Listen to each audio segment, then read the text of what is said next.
அனைவருக்கும் வணக்கம். கனடாவை தொடர்ந்து பிரித்தானியாவிலும்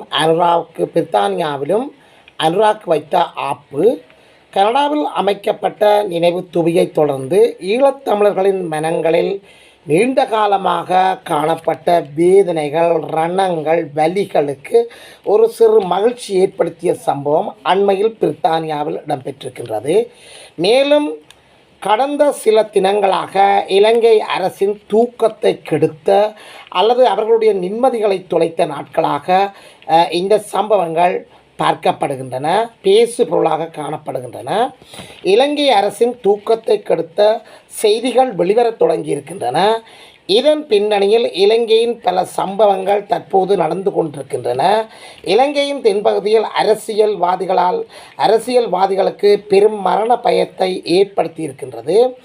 அதாவது இலங்கையில் நடந்த பல சம்பவங்கள், குறிப்பாக கனடா பிரம்டன் நகரில் அமைக்கப்பட்ட முள்ளிவாய்க்கால் நினைவு தூவி, இன அழிப்பு தூவி என்று சொல்லி அங்கு கடந்த சில வருடங்களாக திட்டமிடப்பட்டு, தமிழ் மக்களால் திட்டமிடப்பட்டு, அங்குள்ள நகர மேயரின் அனுமதியை பெற்று, நகரசபை அனுமதி பெற்று சிறப்பாக 9 தூண்களை கொண்டு கட்டப்பட்ட மிகவும் அழகான இன அழிப்பு தூபிகள் தற்போது இலங்கை அரசுக்கு பல கலக்கங்களை ஏற்படுத்தி இருக்கின்றது.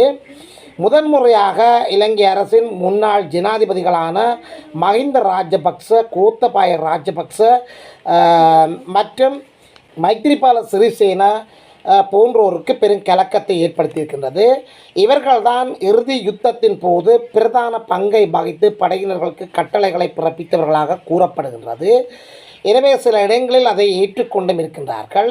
இலங்கை ஆட்சியாளர்களின் அடிவயிற்றை கலக்கியிருக்கின்ற இந்த சம்பவங்கள் எதிர்த்தரப்பு, அதாவது இலங்கை அரசியலின் எதிர்த்தரப்பு மற்றும் முன்னாள் ஜனாதிபதிகள், தற்போதைய ஆட்சியில் இருக்கும் அரசாங்கங்கள் என்பவற்றிற்கு தூக்கத்தை கலைத்ததாகவும் மரணப்பயத்தை ஏற்படுத்தியதாகவும் காணப்படுகின்ற இந்த நாட்கள் சம்பந்தமான விரிவான விளக்கங்களை நாங்கள் தொடர்ந்து பார்க்க போகின்றோம். எமது காணொலிக்கு நீங்கள் புதியவராக இருந்தால் சப்ஸ்கிரைப் பண்ணாமல் இருப்பவர்களாக இருந்தால் தயவு செய்து அன்போடு கேட்கின்றோம். எமது காணொலிக்கு உங்களுடைய சப்ஸ்கிரைப்ஸ்களை வழங்குங்கள், லைக் பண்ணுங்கள், கமெண்ட்ஸ் பண்ணுங்கள். அருகில் இருக்கின்ற அந்த பெல் ஐகானை கிளிக் பண்ணி நாங்கள் போடுகின்ற காணொலிகள் அனைத்தும் உடனுக்குடன் உங்களுக்கு கிடைக்கக்கூடியவாறான அந்த நோட்டிஃபிகேஷனை ஏற்படுத்தி கொள்ளுங்கள். தொடர்ந்தும் நாங்கள் விரிவான விளக்கங்களுக்கு செல்வோம். இதில் முக்கியமாக முன்னாள் ஜனாதிபதியான மஹிந்த ராஜபக்சவினுடைய கூட்டாளிகளுக்கு கூட கலக்கத்தை ஏற்படுத்தியிருக்கின்றது. ஏனென்று சொன்னால் அவர்களும் ஒரே மட்டையில் ஊறிய குட்டைகளாகத்தான் காணப்படுகின்றார்கள். முன்னாள் ஜனாதிபதியினுடைய மஹிந்த ராஜபக்சனுடைய கூட்டாளிகளான சரத் வீரசேகர, அலி சப்ரி போன்றவர்கள் கூட தற்போது இந்த இன அழிப்பு சம்பந்தமான கருத்துக்களை இல்லை என்று சொல்லி பாதிட்டிருக்கின்றார்கள். இவர்கள் அனைவரும் இந்த மஹிந்த ராஜபக்சவனுடைய கால்களில் பிடித்து கொண்டிருப்பவர்களாகத்தான் காணப்படுகின்றார்கள். இவர்கள் முன்னைய காலத்தில் கூட இனவாத கருத்துக்களை கக்குகின்ற அந்த கருத்துக்களில் அவர்களுடைய அரசியல் பயணம் மேற்கொண்டதைத்தான் காணப்படுகின்றது. தற்போது அரசியலினுடைய ஒழுங்கு மாறி இருக்கின்றது. இலங்கையில் இனவாதத்துக்கான அந்த ஒழுங்கு மாற்றமடைந்திருக்கின்றது. இது இவர்களுக்கு இன்னும் தெரியாமல் தொடர்ந்தும் இவர்கள் இவ்வாறு கதைத்து கொண்டிருப்பது இவர்களுக்கான பிரச்சனைகளை மேலும் வலுப்படுத்துமே தவிர அவற்றுக்கான ஒரு மாற்று தீர்வாக அவைகள் அமையாது. இதைவிட மஹிந்த ராஜபக்சவனுடைய மகனும் நாடாளுமன்ற உறுப்பினருமான நாமல் ராஜபக்ச அவர்கள் கூட மிகுந்த அச்சத்தையும் கலக்கத்தையும் அடைந்திருக்கின்றார். இவர் கடுமையான சில கருத்துக்களை வெளியிட்டிருக்கின்றார். எனவே இந்த கருத்துக்களுக்கெல்லாம் பதிலடிகள் கொடுக்கப்பட்டிருக்கின்றன. அதுவும் இந்த கருத்துக்களுக்கு பதிலடி கொடுத்தது கனடா நாட்டினுடைய ஒரு ஆங்கிலேயரால் தான் இந்த கருத்துக்கு பதிலடி கொடுத்திருக்கின்றது. எனவே இது ஒரு சிறப்பம்சமாக காணப்படுகின்றது. இது சம்பந்தமாக பின்னைய காணொலிகளில் நாங்கள் விரிவாக பார்ப்போம். இவரின் கருத்தை ஏற்று அதாவது மஹிந்த ராஜபக்சவனுடைய மகனான நாமல் ராஜபக்சவின் கருத்தை ஏற்று அதற்கு தலையாட்டுகின்ற ஒரு தலையாட்டிகள் போல தான் தற்போதைய அனுராக் குமார திசாநாயக்காவுடைய தேசிய மக்கள் சக்தி கூட இருக்கின்றது. தேசிய மக்கள் சக்தி ஆட்சியை அமைப்பதற்கு முன்னர் கூறிய கருத்தும் தற்போது அவர்கள் செயற்படுகின்ற விதமும் 100க்கு 100 வித்தியாசமாக காணப்படுகின்றது. தற்போது மக்கள் இவற்றை உணரத் தலைப்பட்டார்கள். இதன் காரணமாகத்தான் அவர்களுக்கு இறுதியாக நடைபெற்ற உள்ளூராட்சி தேர்தலில் மக்கள் சரியான பாடத்தை கற்பித்திருக்கின்றார்கள். இதைவிட தேசிய மக்கள் சக்தி ஆட்சி பீடம் ஏறிய காலப்பகுதியில் சர்வதேச விசாரணைகளுக்கான பொறிமுறைகளை ஏற்றுக்கொள்ளுமாறும் அவற்றுக்கான ஆதாரங்களை இலங்கையில் தேடுவதற்கு அவர்கள் வெளியிட்ட போது அதற்கான தடைகளை விதித்ததும் இலங்கையின் உள்நாட்டு பொறிமுறைகளின் ஊடாகத்தான் இந்த இறுதி யுத்தத்துக்கான போர்க்குற்ற விசாரணைகள் மேற்கொள்ளப்படும் என்று சொல்லியும் அனுராக் குமார திசாநாயக்க தன்னுடைய முகத்தை காட்டியிருக்கின்றார். இதைவிட கனடாவில் நடைபெற்ற இந்த சம்பவம் தொடர்பாக அனுராக் குமார திசாநாயக்காவுடைய தேசிய மக்கள் சக்தியினுடைய கட்சியினுடைய தற்போதைய வெளிவிவகார அமைச்சரான மிகித கோரத் என்பவர் கனடா நாட்டினுடைய விகித கோரத் என்பவர் கனடா நாட்டு தூதரை தன்னுடைய வாசஸ்தலத்துக்கு அழைத்து தனது கடுமையான கண்டனங்களை வெளியிட்டிருக்கின்றார் என்பது இவர்கள் பக்கத்து கருத்து. ஆனால் அதற்கான சரியான பதிலடியை கூட அந்த கனடா நாட்டு தூதர் கொடுத்திருப்பார் என்பதில் மாற்று கருத்துக்கிடமில்லை. அது சரி, இப்போது இந்த பிரச்சனைகளை ஏன் இவர்கள் பூதாகரமாக எடுக்கின்றார்கள், இப்போது ஏன் இந்த பிரச்சனை ஊதி பெருப்பிக்கின்றார்கள் என்று சொல்லி நாங்கள் பார்க்கின்ற போது அதற்கும் பின்னால் பல காரணங்கள் இருக்கத்தான் செய்கின்றது. கடந்த காலங்களில் இலங்கையினுடைய அரசின் முள்ளிவாய்க்கால் இன அழிப்பு செயற்பாட்டை வெறும் அறிக்கைகள் வாயிலாகவும் அழுத்தங்கள் பிரயோகித்து வந்த சர்வதேச நாடுகளில் தற்போது தமிழ் மக்களினுடைய அங்குள்ள அரசியல் மாற்றங்கள், அரசியல் பிரவேசங்கள் இலங்கை அரசாங்கத்துக்கு பெரும் கலக்கத்தை கொடுத்துக்கின்றது. இப்போது அது உச்சம் அடைந்திருக்கின்றது. இலங்கையில் அது ஒரு இன அழிப்புத்தான் என்ற நிலையில் மாற்றம் அடைந்து வருகின்றது. அதாவது சர்வதேச நாடுகளினுடைய ஒழுங்குமுறை, இலங்கை அரசாங்கத்தின் மீது மேற்கொள்ளப்படுகின்ற அந்த ஒழுங்குமுறை தற்போது மேலும் வீரியமடைந்து மாற்றமடைந்து காணப்படுகின்றது. முன்பு புலம்பெயர் நாடுகளில் தமிழர்கள் அரசியல் பிரவேசம் என்பது மிகவும் குறைவாகவும் இல்லை என்றே சொல்லக்கூடிய அளவுக்கும் அங்குள்ள அரசியல் செல்வாக்குகள் தமிழ் மக்களிடையே காணப்பட்டது. தாங்களும் தங்கள் பாடுமென்று இருந்தவர்கள் தற்போது இன்றும் இல்லாதவாறு அதிகளவான இளைஞர்கள், யுவதிகள் சர்வதேச புலம்பெயர் நாடுகளின் அரசியலில் ஈடுபடுவதும் அங்கு நாடாளுமன்ற உறுப்பினர்களாக மாறுவதும் அமைச்சர்களாக மாறுவதும் இலங்கை அரசாங்கத்துக்கு மிக பெரும் தலையீடியையும் பலியையும் கொடுத்திருக்கின்றது. அந்த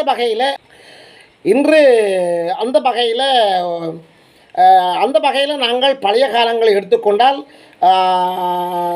பழைய காலங்களில் புலம்பெயர் தேசங்களில் இருக்கின்றவர்கள் எதிர்க்கட்சியில் ஒருவர் இருப்பார் அல்லது இருவர் இருப்பார் அல்லது ஆதரவாளர்கள் தான் என்று இருப்பார்கள். இன்று நேரடியாக பாராளுமன்ற உறுப்பினர்களாகவும் அமைச்சர்களாகவும் அவர்களுடைய அரசியல் மாற்றங்கள், அரசியல் பிரவேச மாற்றங்கள் இலங்கை அரசாங்கத்துக்கு ஒரு பெரிய ஒரு பதட்டத்தையும் ஒரு அச்ச நிலையும் ஏற்படுத்தியிருக்கின்றது. இவர்களுடைய ஈழத்தமிழர்கள் புலம்பெயர் தேசங்களில் இவர்களுடைய ஈழத்தமிழர்களுடைய அரசியல் பிரவேசம் பல மடங்காகவும் பலர் ஒரே நேரத்தில் அரசியலில் ஈடுபடுவதும் பல எண்ணிக்கையானவர்கள் அரசியல்வாதிகளாக அங்கு மாற்றமடைந்திருப்பதும் இலங்கை அரசாங்கத்துக்கு ஒரு நெருக்கடியை கொடுத்திருக்கின்றது. இதைவிட முன்னைய காலங்களில் சர்வதேச விசாரணைகள் போர்க்குற்றம் தொடர்பாக இலங்கை அரசு வெறும் பம்மாத்துக்களையும் தட்டி கழிப்புகளையுமே காட்டி வந்திருக்கின்றது. ஏமாற்று வேலைகளையும் கபட செயற்பாடுகளையுமே காட்டி வந்திருக்கின்றது. அதாவது ஒத்துழைப்புகள் வழங்காமல், உதாரணமாக சர்வதேச விசாரணைகளுக்கு இணங்காமல் தட்டி கழித்து வந்த இலங்கை அரசாங்கத்துக்கு தற்போது ஒரு கிடுக்குப்பிடி ஒன்று போடப்பட்டிருப்பது போலதான் தமிழர்களுடைய அரசியல் பிரவேசம் காணப்படுகின்றது. மேலும் பொறுப்பு கூறல், இன நல்லிணக்கம் போன்றவற்றை மேற்கொள்கின்ற அந்த வழங்கப்பட்ட கால அவகாசங்கள் என்பவற்றை இலங்கை அரசாங்கம் தட்டி கழித்து வந்திருக்கின்றதே தவிர, அதாவது இலங்கை அரசாங்கம் தமிழ் மக்களுக்கான இன நல்லிணக்கத்தையோ அல்லது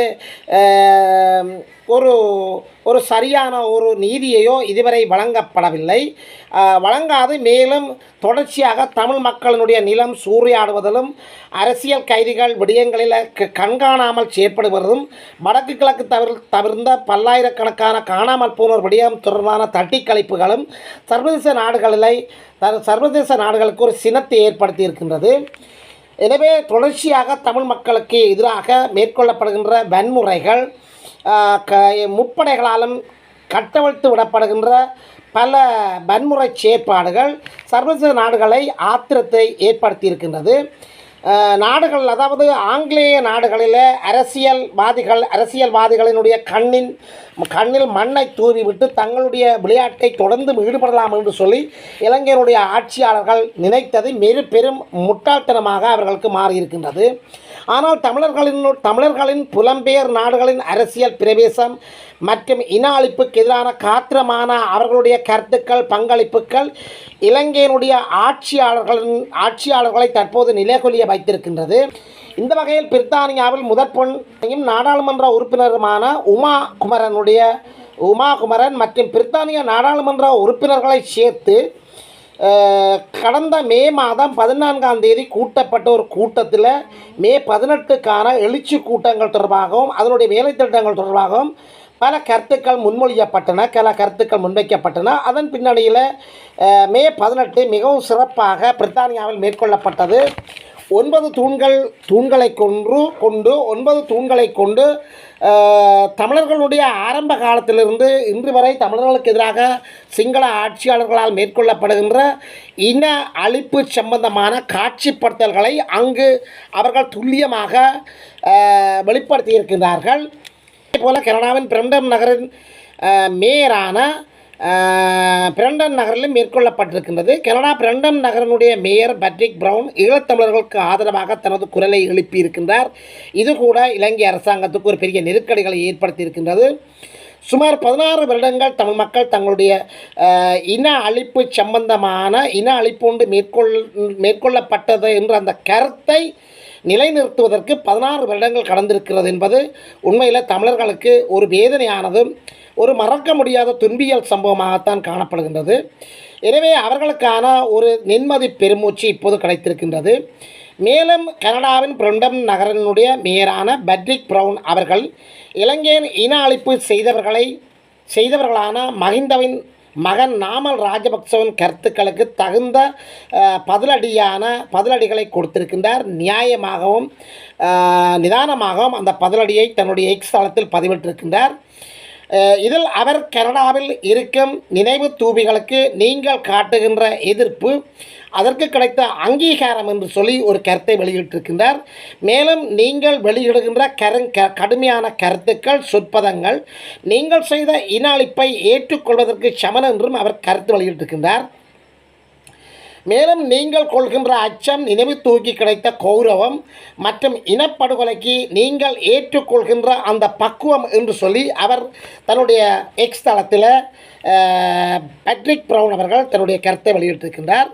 இதற்கு முன்பும் பிரவுன் ஒரு கருத்தை வெளியிட்டிருக்கின்றார். தமிழ் இன அழிப்பை செய்யவில்லை என்று கனடாவில் யாராவது கருத்து கூறுபவர்களாக இருந்தால் அவர்கள் கொழும்புக்கு திரும்பி செல்லலாம், அவர்களுக்கு இங்கே இடமில்லை என்று சொல்லி ஆணித்தரமாக ஒரு கருத்தை வெளியிட்டிருக்கின்றார். எனவே இது கூட இலங்கை அரசாங்கத்திற்கு ஒரு பெரிய ஒரு பாதிப்பை ஏற்படுத்தியிருக்கின்றது. அத்துடன் அவர்கள் மேலும் குறிப்பிடுகையில் இனப்படுகொலையை மேற்கொண்ட ராஜபக்சர்கள் அத்துடன் அவர் மேலும் குறிப்பிடுகையில் இனப்படுகொலையை ராஜபக்சர்கள் ஏற்றுக்கொண்டே ஆக வேண்டும் என்று சொல்லியும், அவர்கள் இனப்படுகொலை செய்யவில்லை என்று சொன்னால், நம்பிக்கை அவர்களுக்கு இல்லை என்று சொன்னால் நீதியை ஏன் குழப்புகின்றார்கள்? அந்த செயற்பாடுகள் மற்றும் வழக்கு விசாரணைகளுக்கு மறைந்திருக்கின்ற வேலைகளை ஏன் அவர்கள் செய்கின்றார்கள்? இவற்றை கைவிட்டுவிட்டு சர்வதேச விசாரணைகளுக்கு ஒத்துழைப்பை கொடுங்கள் என்று சொல்லி அவர் ஒரு கருத்தை வெளியிட்டிருக்கின்றார். நீங்கள் உங்கள் தந்தையரின் காலத்தில் இந்த சம்பவம் இடம்பெறவில்லை என்று சொன்னால் உடனடியாக சர்வதேச விசாரணைக்கு உங்களுடைய தந்தையை கொண்டு வாருங்கள், ஒத்துழைப்பு வழங்குங்கள் என்று சொல்லி பட்ரிக் பிரவுன் அவர்கள் நாமல் ராஜபக்சவுக்கு ஒரு சிறந்த பதிலடியை கொடுத்திருக்கின்றார். தற்போது பிரித்தானியாவிலும் கனடாவிலும் இந்த விடயத்தை கையில் எடுத்திருக்கின்றன. இந்த நிலையில் பிரண்டன் நகர மேயர் பட்ரிக் பிரவுனின் கருத்து என்பது அந்த அரசுகளின் கருத்துக்கு சமனாக உள்ளது என்பதும், எல்லாவற்றுக்கும் மேலாக ஐரோப்பிய நாடுகளின் கருத்துக்கு சமனானது போலவும் இந்த கருத்துக்கள் காணப்படுகின்றன. ஏனெனில் பிரண்டன் நகர மேயரான பட்ரிக் பிரவுனின் இந்த கருத்துக்கு சர்வதேச நாடுகளில் எந்த நாடுகளும் மறுப்பு கருத்துக்களையோ அல்லது அந்த கருத்துக்களுக்கான பதிலிடுகையோ இதுவரை மேற்கொள்ளப்படவில்லை. ஆகவே பிரம்டன் நகர மேயரான பட்ரிக் பிரவுனின் கருத்து ஐரோப்பிய நாடுகளின் கருத்தாக ஏற்றுக்கொள்ளலாம் என்பது திண்ணமாக காணப்படுகின்றது. இதேபோல கனடாவின் ஒன்றாரியோ மாநிலத்தில் விஜய் தணிகாச்சலம் என்கின்ற தமிழ் பாராளுமன்ற உறுப்பினருடைய கருத்துக்கள் மிக முக்கியம் பெறுகின்றது. இவர்கள் பல கருத்துக்களை இலங்கை அரசாங்கத்துக்கு தெரிவித்திருக்கின்றார்கள், இலங்கை அரசாங்கத்திற்கு கூறியிருக்கின்றார்கள். இனப்படுகொலை தொடர்பாக பல்வேறு கருத்துக்களை வெளியிட்டிருக்கின்றார். இப்போது இடம்பெறுகின்ற இன அழிப்பு விடயத்தில் அவர் தனது பதிவுகளை மேற்கொண்டிருக்கின்றார். இன அழிப்பு சம்பந்தமான கருத்துக்கள், இன அழிப்பு தொடர்பான கற்கை நெறிகளை கூட அந்த நாடுகளில் மேற்கொண்டிருக்கின்றார். வருங்கால தலைமுறைகள் இவற்றை விளங்கி பாடமாக ஏற்றுக்கொள்ள வேண்டும். வருங்கால சந்ததியினருக்கு இலங்கையில் நடைபெற்ற ஈழத்தமிழர்களுக்கு எதிராக மேற்கொள்ளப்பட்ட இன அழிப்பு தொடர்பான அந்த சம்பவங்கள் அவர்களுடைய நினைவில் இருக்க வேண்டும் என்பதற்காக இந்த இன அழிப்பு தொடர்பான கற்கை நெறியை கனடாவில் மேற்கொண்டிருக்கின்றார். எனவே இதைவிட விஜய் தணிகாச்சலத்தின் நகர்வுகள் இலங்கை அரசுக்கு பெரும் தலையீடுகளையும் நெருக்கடிகளையும் கொடுத்திருக்கின்றது என்றே கூற வேண்டியிருக்கின்றது. எல்லாவற்றுக்கும் மேலாக கனடாவின் முக்கிய அமைச்சு பொறுப்புகளில் இலங்கை தமிழர் ஒருவர் மீண்டும் தெரிவு செய்யப்பட்டிருக்கின்றார் என்பது ஒரு முக்கியமாக காணப்படுகின்றது. அதாவது கனடா நாட்டினுடைய அவசர கால இடர் முகாமைத்துவ மற்றும் பொதுமக்கள் பாதுகாப்பு அமைச்சராக கரிய ஆனந்த சங்கரி அவர்கள் 3வது தடவையாகவும் நியமிக்கப்பட்டிருக்கின்றார். இவர் ஒரு சிரேஷ்ட அமைச்சராக காணப்படுகின்றார்.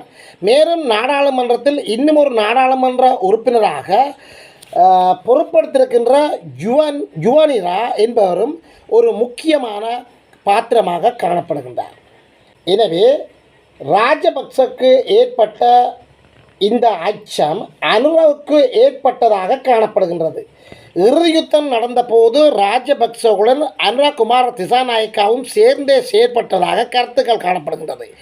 இலங்கை அரசை சர்வதேச விசாரணைக்கு எடுத்து சென்று ஒத்துழைப்புக்கு உட்படுத்துவது இவர்களுடைய பொறுப்பாக காணப்படுகின்றது.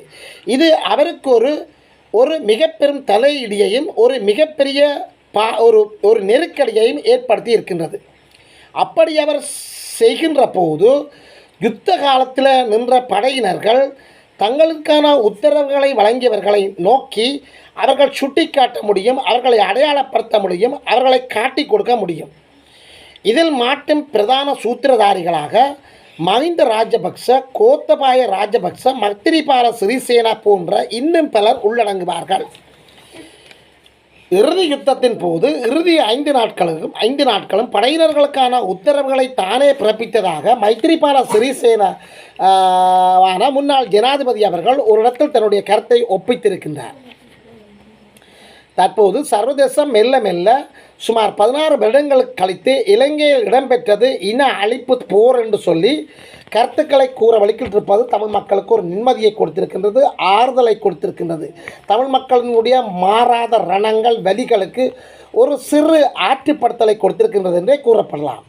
கடந்த கால அறிக்கைகள் இவற்றுக்கான ஆதாரங்களாக உள்ளன. இதனால் 2080 ஆண்டிற்கு முன்பும் அதற்கு பின்னரும் மேற்கொள்ளப்பட்ட படுகொலைகள், காணாமலாக்கப்பட்ட செயற்பாடுகள், தமிழ் மக்களுக்கு எதிராக மேற்கொள்ளப்பட்ட சித்திரவதைகள், கற்பழிப்புகள் இவற்றினுடைய தொடர்புடையவர்கள் அவர்கள் சிக்க வைக்கப்படுவார்கள், பிடித்து கொடுக்கப்படுவார்கள் என்பது அரசியல் ஆய்வாளர்களின் கருத்தாக காணப்படுகின்றது. மேலும் இக்கால பகுதியில் படையினருடன் இணைந்து தமிழ் மக்களை அளித்த ஒட்டுக்குழுக்களுக்கும் பாரிய சிக்கல்கள் தோன்றும் என்று சொல்லியும் இவற்றை வழிநடத்திய தலைவர்களும் இதன்போது சிக்கி தவிப்பார்கள் என்று சொல்லியும் அரசியல் ஆய்வாளர்கள் தங்களுடைய கருத்தில் மேலும் தெரிவித்திருக்கின்றார்கள். எனவே இதில் சிக்கப் போகின்ற புள்ளிகள் யார் என்பது உலக மக்களுக்கு மிக விரைவில் தெரிந்துவிடும். உலக மக்கள் மிகவும் எதிர்பார்த்து கொண்டிருக்கின்றார்கள்.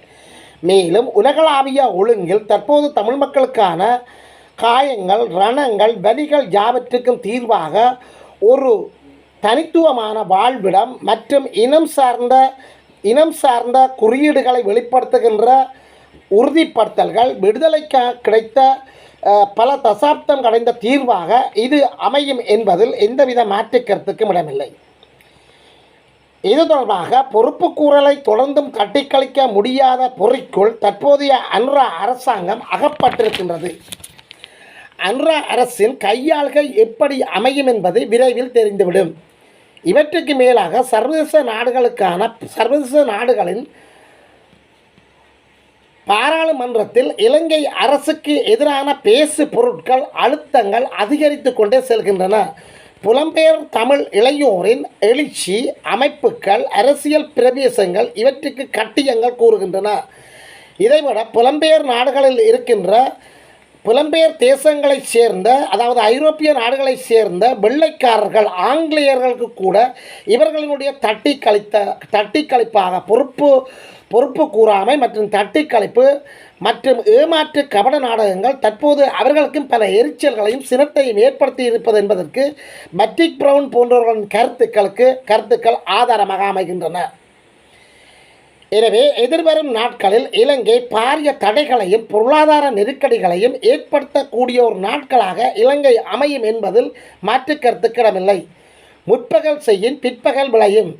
அரசன் அன்று கொள்வான், தெய்வம் நின்று கொள்ளும் என்பதற்கு தமிழ் மக்களுக்கு 16 வருடங்கள் கழித்து ஒரு சிறு நீதி கிடைத்திருப்பது உண்மையில் ஆறுதல் அளிக்கின்றது. ஆகவே விரைவில் முன்னாள் ஜனாதிபதிகளான மைத்திரிபால சிறிசேனா, மஹிந்த ராஜபக்ச, கோத்தபாய இவர்களுடன் சேர்ந்து இயங்கிய கூட்டாளிகள் மற்றும் படையினர்கள் சர்வதேச விசாரணை பொறிக்குள் சிக்குவார்களா அல்லது சிக்காமல் தப்பிவிடுவார்களா என்பது பொறுத்திருந்தான் நாங்கள் பார்க்க வேண்டும்.